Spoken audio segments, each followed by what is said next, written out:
പത്തനംതിട്ടയിലെ നഴ്സിംഗ് വിദ്യാർത്ഥി അമ്മു സജീവന്റെ മരണത്തിൽ വിശദമായ റിപ്പോർട്ട് തേടി ആരോഗ്യ സർവകലാശാല VC doctor Mohan Kunnummal.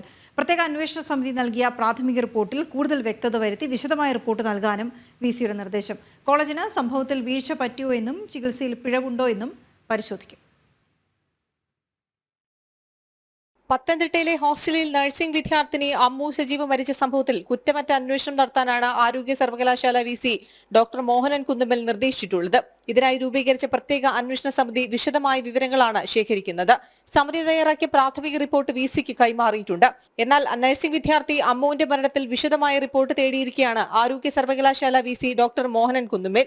VC നിയോഗിച്ച പ്രത്യേക അന്വേഷണ സമിതി നൽകിയ പ്രാഥമിക റിപ്പോർട്ടിൽ കൂടുതൽ വ്യക്തത വരുത്തി വിശദമായ റിപ്പോർട്ട് നൽകാനും വിസി നിർദ്ദേശം നൽകിയിട്ടുണ്ട്. അതിന്റെ റിപ്പോർട്ട്, അതിന്റെ പ്രിലിമിനറി റിപ്പോർട്ട് അവർ സമർപ്പിച്ചു. അപ്പോൾ അതിൽ കുറച്ചുകൂടി ക്ലാരിഫിക്കേഷൻ വരുത്തിയിട്ട് തരാൻ വേണ്ടിയിട്ട് കമ്മിറ്റിയെ തന്നെ ഏൽപ്പിച്ചിരിക്കുകയാണ്. കാരണം അതിനകത്ത് കുറേ കോംപ്ലക്സിറ്റീസ് ഉണ്ട്.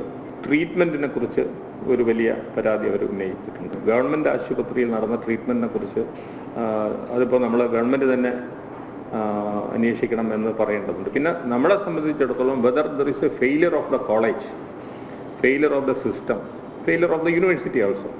യൂണിവേഴ്സിറ്റിയും ഇതിനെ കൃത്യമായി സൂപ്പർവൈസ് ചെയ്തിട്ടില്ല. അത്തരം കാര്യങ്ങൾ കൂടി ക്ലാരിറ്റി തരാൻ പറഞ്ഞിട്ടുണ്ട്. And we will get the reports. സംഭവത്തിൽ കോളേജിന് വീഴ്ച പറ്റുമോ എന്നും ചികിത്സയിൽ പിഴവുണ്ടോ എന്നും സമിതി വിശദമായി പരിശോധിക്കും. തുടർന്ന് വീണ്ടും റിപ്പോർട്ട് വിസിക്ക് കൈമാറും. ഈ റിപ്പോർട്ട് കൂടി പരിശോധിച്ചാകും തുടർ നടപടികൾ സ്വീകരിക്കുക. ഗുരുതര കണ്ടെത്തലുകൾ പ്രാഥമിക റിപ്പോർട്ടിൽ ഉണ്ടെന്നാണ് സൂചന. ജനം, തിരുവനന്തപുരം.